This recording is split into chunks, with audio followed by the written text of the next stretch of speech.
প্রধান উপদেষ্টা ডক্টর মোহাম্মদ ইউনূসকে সম্প্রতি কোন বিশ্ববিদ্যালয় সম্মানসূচক ডিলিট ডিগ্রি প্রদান করেছে? চট্টগ্রাম বিশ্ববিদ্যালয়। প্রধান উপদেষ্টা ডক্টর মোহাম্মদ ইউনূসকে সম্প্রতি চট্টগ্রাম বিশ্ববিদ্যালয় সম্মানসূচক ডিলিট ডিগ্রি প্রদান করেছে।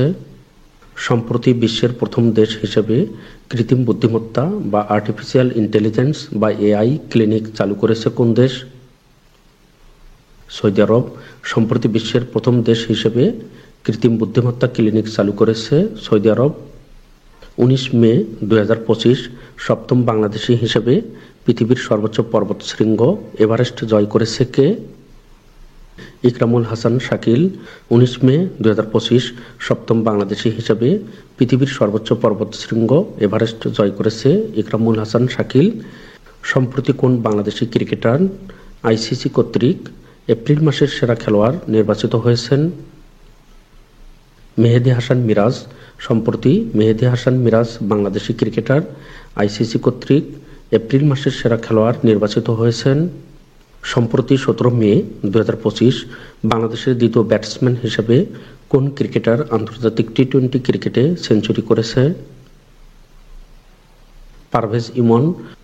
সম্প্রতি 17 মে 2025 বাংলাদেশের দ্বিতীয় ব্যাটসম্যান হিসেবে পারভেজ ইমন আন্তর্জাতিক টি-20 ক্রিকেটে সেঞ্চুরি করেছেন।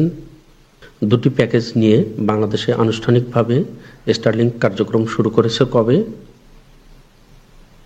20 মে 2025 দুটি প্যাকেজ নিয়ে বাংলাদেশে আনুষ্ঠানিকভাবে স্টারলিংক 20 মে 2025 তারিখে কার্যক্রম শুরু করেছে। অর্থাৎ স্টারলিংক 20 মে 2025 তারিখে আনুষ্ঠানিকভাবে লাইসেন্স পায়। বাংলাদেশে চালু করা স্টারলিংকের প্যাকেজ দুটির নাম কি? স্টারলিংক রেসিডেন্স এবং রেসিডেন্স লাইট। বাংলাদেশে চালু করা স্টারলিংকের প্যাকেজ দুটির নাম স্টারলিংক রেসিডেন্স এবং রেসিডেন্স লাইট। স্টারলিংক কোন কোম্পানির মালিকানাধীন প্রতিষ্ঠান? Space x. স্টারলিংক ইলন মাস্কের স্পেস এক্স কোম্পানির মালিকানাধীন প্রতিষ্ঠান। টেসলা এটির মালিক ইলন মাস্ক। 19 মে 2025 সৌদি সরকার কতজন ফিলিস্তিনিকে বিনা খরচে হজ পালনের জন্য আমন্ত্রণ জানিয়েছে? 1000 জন। 19 মে 2025 তারিখে সৌদি সরকার 1000 জন ফিলিস্তিনিকে বিনা খরচে হজ পালনের জন্য আমন্ত্রণ জানিয়েছেন। আরব লীগের শীর্ষ সম্মেলন 2025 কোথায় অনুষ্ঠিত হয়েছে? Baghdad, Iraq. আরব লীগের শীর্ষ সম্মেলন 2025 বাগদাদ, ইরাকে অনুষ্ঠিত হয়েছে। টেলিকম এবং তথ্য ও যোগাযোগ প্রযুক্তি খাতে অবদানের স্বীকৃতি হিসেবে জাতীয় সম্মাননা পেয়েছেন কে? অধ্যাপক খন্দকার আব্দুল্লাহ আল মামুন। টেলিকম এবং তথ্য ও যোগাযোগ প্রযুক্তি খাতে অবদানের স্বীকৃতি হিসেবে জাতীয় সম্মাননা পেয়েছেন অধ্যাপক খন্দকার আব্দুল্লাহ আল মামুন। সম্প্রতি এনবিআর কত ধরনের ব্যবসা প্রতিষ্ঠানে ভ্যাট স্মার্ট চালান ব্যবহার বাধ্যতামূলক করেছে? 27 ধরনের। সম্প্রতি এনবিআর 27 ধরনের ব্যবসা প্রতিষ্ঠানে ভ্যাট স্মার্ট চালান ব্যবহার বাধ্যতামূলক করেছে। সম্প্রতি মহাকাশ অভিযানে ব্যর্থ হওয়া ভারতের মিশনের নাম কি? EOS-09। সম্প্রতি মহাকাশ অভিযানে ব্যর্থ হওয়া ভারতের মিশনের নাম EOS-09। যুক্তরাষ্ট্রের নিউ ইয়র্ক শহরে 34তম নিউ ইয়র্ক আন্তর্জাতিক বাংলা বইমেলা কবে অনুষ্ঠিত হবে? 23 থেকে 26 মে 2025 যুক্তরাষ্ট্রের নিউ ইয়র্ক শহরে 34তম নিউ ইয়র্ক আন্তর্জাতিক বাংলা বইমেলা 23 থেকে 26 মে 2025 তারিখে অনুষ্ঠিত হবে। 2025-26 অর্থবছরের জন্য জাতীয় উন্নয়ন কর্মসূচি বা এডিপি এর আকার কত? 2,30,000 কোটি টাকা। 2025-26 অর্থবছরের জন্য জাতীয় উন্নয়ন কর্মসূচি বা এডিপির আকার 2,30,000 কোটি টাকা। সম্প্রতি 7 কলেজের অন্তর্বর্তী প্রশাসনের প্রথম প্রশাসকের দায়িত্ব পেয়েছেন কে? অধ্যাপক AKM ইলিয়াস। সম্প্রতি 7 কলেজের অন্তর্বর্তী প্রশাসনের প্রথম প্রশাসকের দায়িত্ব পেয়েছেন অধ্যাপক AKM ইলিয়াস। বাংলাদেশ সরকার কর্তৃক ইউক্যালিপটাস ও আকাশমণি গাছের চারা রোপণ, উত্তোলন ও বিক্রয় নিষিদ্ধ করা হয় কবে? 15 মে 2025 বাংলাদেশ সরকার কর্তৃক ইউক্যালিপটাস এবং আকাশমণি গাছের চারা রোপণ, উত্তোলন ও বিক্রয় নিষিদ্ধ করা হয় 15 মে 2025 তারিখে। সম্প্রতি ইসরায়েল ফিলিস্তিন যুদ্ধে কতদিন পর ইসরায়েল ফিলিস্তিনে খাদ্য সহায়তা চালু করেছে? 10 সপ্তাহ। সম্প্রতি ইসরায়েল ফিলিস্তিন যুদ্ধে 10 সপ্তাহ পর ইসরায়েল ফিলিস্তিনে খাদ্য সহায়তা চালু করেছে। গণহত্যার দায়ে সম্প্রতি ইসরায়েলের সাথে সব ধরনের বাণিজ্যিক সম্পর্ক ছিন্ন করেছে কোন দেশ? স্পেন। গণহত্যার দায়ে সম্প্রতি ইসরায়েলের সাথে সব ধরনের বাণিজ্যিক সম্পর্ক ছিন্ন করেছে স্পেন। স্পেনের বর্তমান প্রধানমন্ত্রী কে? Pedro Sanchez. স্পেনের বর্তমান প্রধানমন্ত্রী পেদ্রো সানচেজ। সম্প্রতি মার্কিন প্রেসিডেন্ট ডোনাল্ড ট্রাম্প সিরিয়ার উপর থেকে নিষেধাজ্ঞা তুলে নেওয়ার পরিকল্পনা ঘোষণা দেন কবে? 13 মে 2025। সম্প্রতি মার্কিন প্রেসিডেন্ট ডোনাল্ড ট্রাম্প সিরিয়ার উপর থেকে নিষেধাজ্ঞা তুলে নেওয়ার পরিকল্পনা ঘোষণা দেন 13 মে 2025 তারিখে। সম্প্রতি দীর্ঘ 25 বছর পর সিরিয়া ও যুক্তরাষ্ট্রের প্রেসিডেন্ট পর্যায়ে বৈঠক হয় কবে? 14 মে 2025। সম্প্রতি দীর্ঘ 25 বছর পর সিরিয়া ও যুক্তরাষ্ট্রের প্রেসিডেন্ট পর্যায়ে বৈঠক অনুষ্ঠিত হয় 14 মে 2025 তারিখে।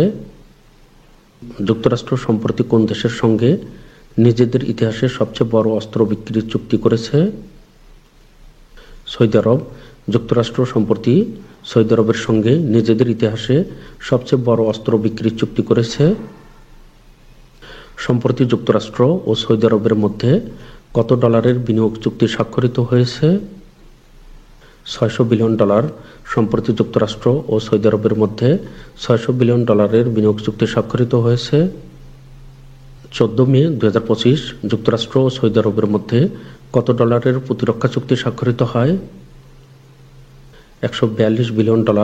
সম্প্রতি যুক্তরাষ্ট্র ও সৌদি আরবের মধ্যে $142 বিলিয়ন প্রতিরক্ষা চুক্তি স্বাক্ষরিত হয়।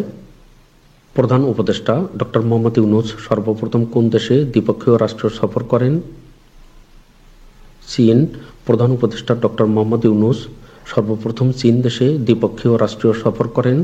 পরবর্তীতে গুরুত্বপূর্ণ ভিডিও এবং পোস্টগুলো দেখার জন্য আপনাদের সকলকে ম্যাথ বাংলা জিকে ইউটিউব চ্যানেলটি সাবস্ক্রাইব করার অনুরোধ করছি। ইউএসজিবিসি এর সাম্প্রতিক তালিকা অনুযায়ী বিশ্বের শীর্ষ পরিবেশ বান্ধব কারখানা কোনটি? তাসনিয়া ফেব্রিক্স। আরবি শব্দ নাকবা এর অর্থ কি? সঠিক উত্তর ঘ। আরবি শব্দ নাকবা এর অর্থ মহাদুর্যোগ বা মহাবিপর্যয়। ফিলিস্তিনিরা কোন দিনটিকে নাকবা বা মহাবিপর্যয় দিবস হিসেবে পালন করে? 15 মে। ফিলিস্তিনিরা 15 মেকে নাকবা বা মহাবিপর্যয় দিবস হিসেবে পালন করে। সম্প্রতি 18 মে 2025 তারিখে ফিলিস্তিনের গাজা শহর সম্পূর্ণ দখলের হুঁশিয়ারি দিয়েছেন কে? Benjamin Netanyahu. সম্প্রতি 18 মে 2025 তারিখে ফিলিস্তিনের গাজা শহর সম্পূর্ণ দখলের হুঁশিয়ারি দিয়েছেন বেঞ্জামিন নেতানিয়াহু। প্রথম আরব ইসরায়েল যুদ্ধ কখন সংঘটিত হয়? 1948 সালে। প্রথম আরব ইসরায়েল যুদ্ধ 1948 সালে সংঘটিত হয়। সম্প্রতি 18 মে 2025 সাফ অনূর্ধ্ব-19 ফুটবল চ্যাম্পিয়নশিপ কাপে বিজয়ী হয়েছে কোন দেশ? ভারত। সম্প্রতি 18 মে 2025 সাফ অনূর্ধ্ব-19 ফুটবল চ্যাম্পিয়নশিপ কাপে বিজয়ী হয়েছে ভারত। কোন রাজ্যটি নিয়ে ভারত ও চীনের মধ্যে বিভেদ রয়েছে? অরুণাচল প্রদেশ। অরুণাচল প্রদেশ রাজ্যটি নিয়ে ভারত ও চীনের মধ্যে বিভেদ রয়েছে। সর্বশেষ 23-24 অর্থবছরে বাংলাদেশ থেকে কি পরিমাণ পণ্য রপ্তানি হয়েছে? 44.47 বিলিয়ন মার্কিন ডলার। সর্বশেষ অর্থবছরে বাংলাদেশ থেকে 44.47 বিলিয়ন মার্কিন ডলার পরিমাণ পণ্য রপ্তানি হয়েছে। বিশ্ব পরিমাপ দিবস কত তারিখে পালন করা হয়? 20 মে। বিশ্ব পরিমাপ দিবস 20 মে তারিখে পালন করা হয়। বিশ্ব স্বাস্থ্য সংস্থার বর্তমান প্রধান কে? Tedros Adhanom Ghebreyesus. বিশ্ব স্বাস্থ্য সংস্থার বর্তমান প্রধান টেডরস আধানম গেব্রেয়েসুস। রোমানিয়ার নতুন প্রেসিডেন্ট নির্বাচিত হয়েছেন কে? নিকোস রুড্যান। রোমানিয়ার নতুন প্রেসিডেন্ট নির্বাচিত হয়েছেন নিকোস রুড্যান।